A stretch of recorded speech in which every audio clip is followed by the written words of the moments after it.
Talk with the Cowboy. Welcome and thanks for riding with the Cowboy. Well, breaking news from One Buck Place. You get it here first. Sports Talk with the Cowboy. Russell Gage, receiver, hurt today in practice about 3 p.m. Eastern Standard Time this day. Hurt at practice up in New York, where they were up there running some drills. How serious an injury with Russell Gage, I do not know. They have not released any information other than he was carted off of the field.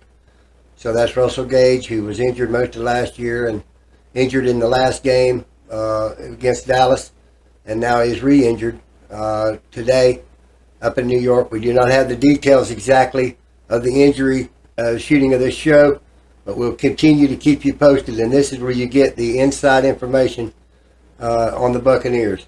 So a big injury to us. We're going to have a preseason game against the New York Jets Saturday night. There against the Jets away. And we've had our first preseason game, Pittsburgh Steelers, Tampa Bay Buccaneers, last Friday night in Raymond James Stadium. And the Bucs were defeated 27-17. We all watched it. We seen Trey Palmer, our new receiver from Nebraska, catch a pass in the end zone, right on the end zone line from Baker Mayfield. And we seen John Warford, our third string, score a touchdown on a pass. And also there was a field goal under him being the quarterback. Trask had the middle of the game playing. He looked pretty good a few passes, and one he got away from him and was intercepted. He hasn't been throwing many picks at practice, but he threw one in the game. And the game's what counts. So we watched a little bit of it. Most of our main receivers, Evans and Godwin, weren't in the game. Gage was not in the game. So we didn't have our first string receivers out there, but we did have our first string line out there with Baker Mayfield. We didn't have our first string back with Rashad White running against the Steelers. But Keyshawn Vaughn, Chase Edmonds, both them ran. Sean Tucker, the guy we got from Syracuse, he ran a little bit in the third quarter. So we didn't have our first go as far as the running backs. Most of our line was the first string, the first quarter. Luke Genneke didn't look too good in the second quarter. He let a couple by there and right tackle, and Kyle Trask took a sack. Another hurry by him missing a block. But I'd say most of the time he was okay at right tackle. He stayed in the game quite a lot and played right tackle. Hainsey started, but we did look pretty good by offensive line. Of course, we did not have our first string running backs, and this was the first preseason game. But defensively, we did all right. We gave up a couple long passes, and their offense looked pretty good, and they went right down the field and did. Kenny Pickett did a great job with that Steeler offense. It looked real good. He only had a couple series, and he was off the field. This week we'll see more of the same. Trask will start in New York. Mayfield will come in second. Wolford will be the last quarterback this week, Saturday night, New York Jets. Don't think Aaron Rodgers will play, but if he does play, he won't play long. So tune in Saturday night, New York Jets, Tampa Bay Buccaneers. No other great big news to report other than this serious injury with Russell Gage. We don't know how serious, but an injury. Being carted off today to get x-rays and evaluation. It's not a good sign when your number 3 receiver is hurt this late in preseason. You expect he's going to be out at least 2 or 3 weeks, and that's too far for us to be ready for him for Minnesota. Our first game of the regular season 2023 up in Minnesota. So we'll keep you posted on what's going on. Ryan Jensen still not in any pads, not taking part in any contact out there on the field. Do we expect him to play this Saturday night? I don't think we will expect him to play. I think Hainsey will start again. So that's about all the news we have with the Tampa Bay Buccaneers this week. And other news, the same as usual, the first preseason game. Most of your starters didn't play. Though in Kansas City, New Orleans game, Derek Carr got in there for a full quarter and Mahomes got in there for a full quarter against each other, which is kind of unique. And I'm glad to see them letting them have more than 1 or 2 series, and especially this game too. I think you'll see Trask get a full quarter, maybe more, and you'll see a lot of Baker Mayfield. So both of them will get a lot of playing time, and Warford will finish it up to be the third quarterback. I don't think we'll see Evans. I don't think we'll see Godwin. But we did see some good out of the backups that'll probably make this team, and Trey Palmer one of them. And with Gage now down, as far as we know down, Trey Palmer probably get a lot more looks, and he's a fine receiver. So we'll keep you posted on what's going on this week when we play the Jets. Until then, there's been no major injuries during the first week of preseason, and we're preparing for week number 2. So we're going to now go on to the Tampa Bay Rays, who defeated the San Francisco Giants today, 6-1. They won 2 out of 3 out there against the Giants. They're on a West Coast trip. They've got to go against the Anaheim Angels next, and then they'll be returning home. Their season is up and down. We win 2, we lose 1. That's all right as long as we're taking 2 out of 3 on these series. We've had the pitching problems. We reported here about Shane McClanahan, our star left-hander. Did go with a Tommy John surgery. He will be out the remaining of this year and probably all of next year. So we did report to you that he had been injured. We didn't know exactly the extent of that injury. We have now updated that tonight to tell you that he is out. And so that's a big blow to our pitching staff. We will just have to bring, like we said last time, the other pitchers in. And thank goodness we made that pick up from the Guardians as a starting pitcher. And we have a few that we can bring up and piece together a game because we need 4 starters to get into this playoff run. But we're getting to the point now where the chafe is hitting the road and the real playoff contenders are stepping up. And we're in that playoff hunt. And we're real close to achieving our goal. We're 2 games back from the Orioles, who have been winning. So we're close enough that we got 6 more games with them head-to-head. And if we can beat them 4 of those 6 games, we'll take them. We'll take them as the Eastern Division champs in the American League. We'll keep you posted on the Rays because that's about all that's going on with the Rays today. The Anaheim Angels, Friday night. Now we're going to move on to NASCAR. And NASCAR this week was in Indianapolis, the Brickyard, the Verizon 200, and my favorite race driver, Michael McDowell, won his 2nd NASCAR race this week at Indianapolis. Congratulations to Michael McDowell, Front Row Motorsports, Bob Jenkins, the owner of that small home-based program against the big boys, and he's always been a favorite of mine. I met him at Sebring in 2003 in the Mazda Series. He was a regular guy, got out, shook my hand, friendly, just like he is at the Victory Circle the other day. Just a regular guy. And I like that about Michael McDowell. Loves his family man, and a man who believes in Lord Jesus Christ, a Christian also. And so I'll go with Michael McDowell. His 2nd win. Congratulations. And he was 24th last week, as we said, but he won this week. This coming week, Saturday, there'll be the Infinity at Watkins Glen, and Sunday will be the NASCAR race at Watkins Glen, which is a good track for my driver, Michael McDowell, and maybe he can win back-to-back. But we're very, very pleased that he got himself in the playoffs with a win. He had himself pointed in because he won the stages during the race, but by winning, he's automatically in. So congratulations again to him, and hopefully he has a good run this week at Watkins Glen. It's going to be some good road racing at Watkins Glen for you NASCAR fans and automobile racing fans. So tune into that race. And now we're going to go to our questions tonight. And the first is from Alice. She always asks about USF, and she's asking tonight about the Western Kentucky game. We talked about that last week, Alice. We're going to tell you again, they're playing up in Western Kentucky. They're a good team. We'd like for us to get up there at USF Bulls and win that first game. The Labor Day weekend, we're looking forward to the Bulls coming out with a lot new enthusiasm with Golish as their new head coach, the stadium deal that they're building a new stadium on campus. So there's a lot of things up at USF Bulls football program. We'd like to beat Western Kentucky. But Alice, I think it'll be a tough game because Western Kentucky is a proven hard to beat team, especially at home. Their fans will be there like all college fans are. And so we're hoping there's a good crowd from USF up there, that USF goes out there and does us proud and wins that first game. And so thank you for your question, Alice. We're going to stay tuned with the USF. And the next one is from Pat.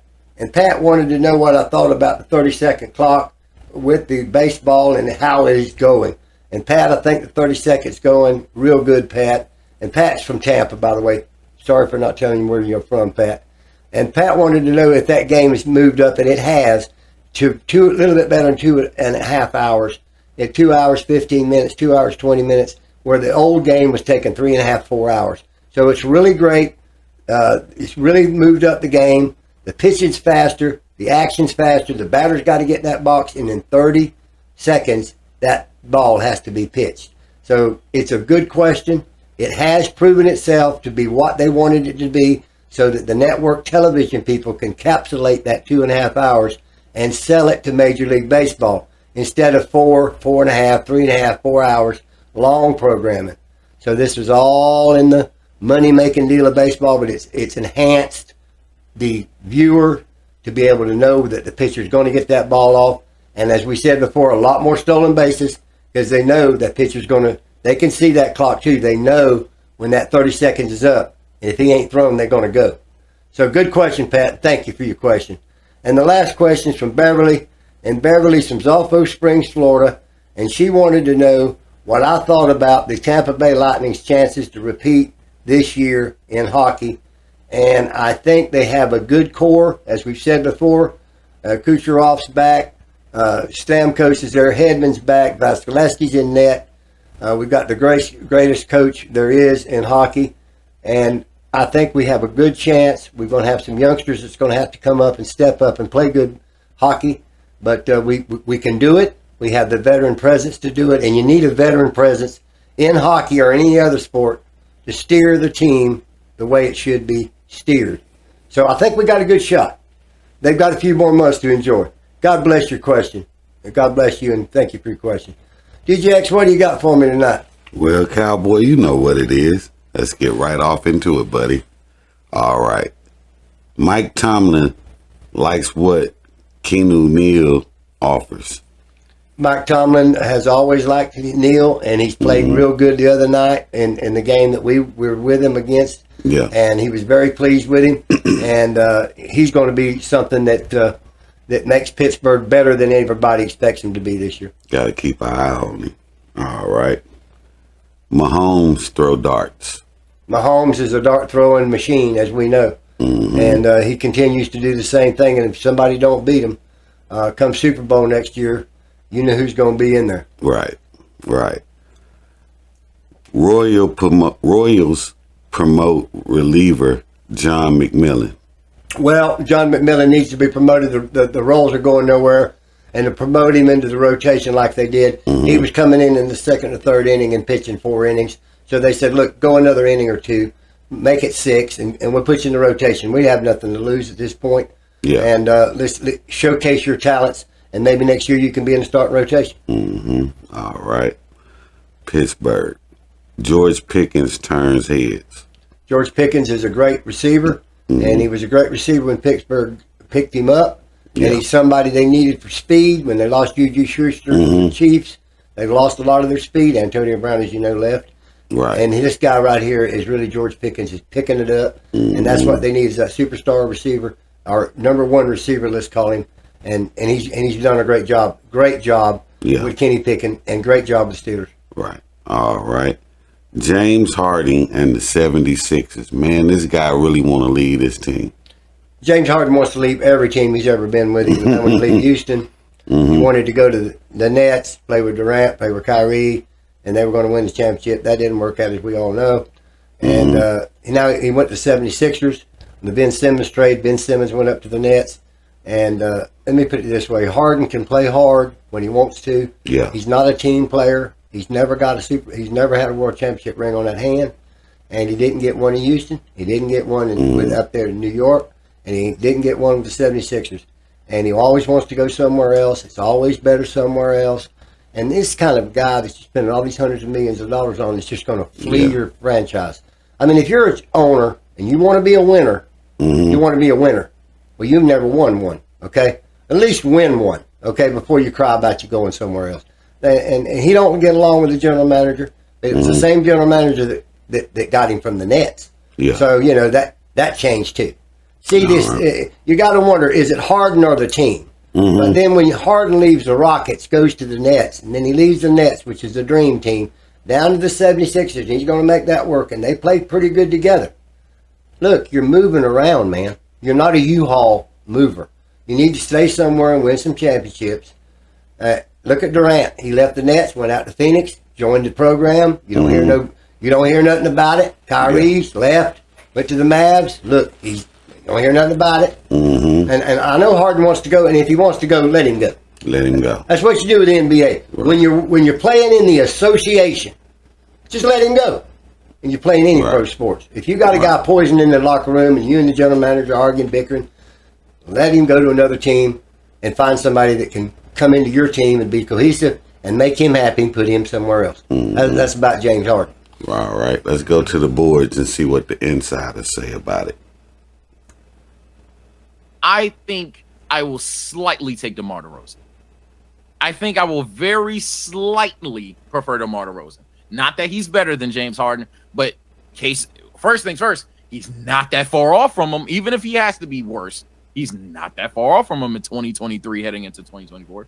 It's just not. Look, you can either check the numbers, use your eyes. He's not that far off. DeMar DeRozan's playing solid basketball, regressing a tad bit. Obviously, comes with being, I believe, he's 34 years old.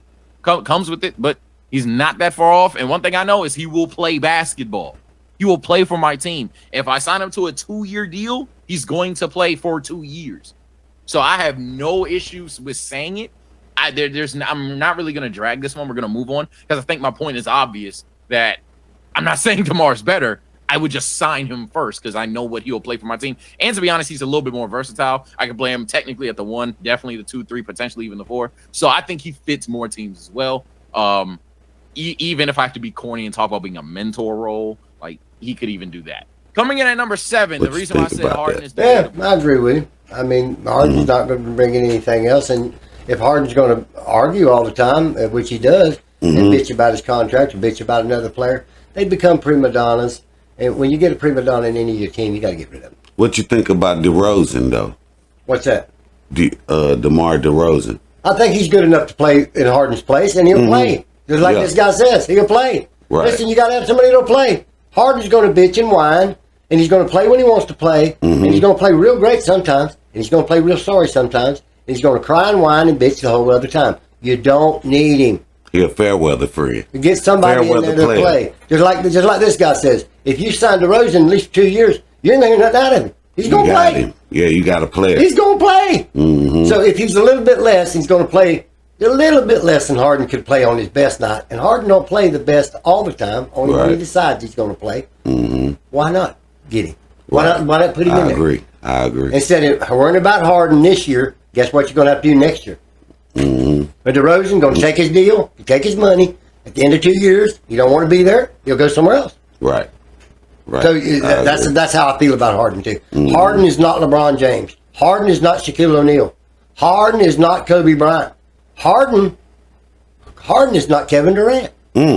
So to me, Harden, you ain't got no hardware on that hand, buddy. When you show up with that ring, then you get into that class, okay? These other, well, does that mean that? Yeah, when they got a world championship ring. So do you think they putting too much emphasis on him?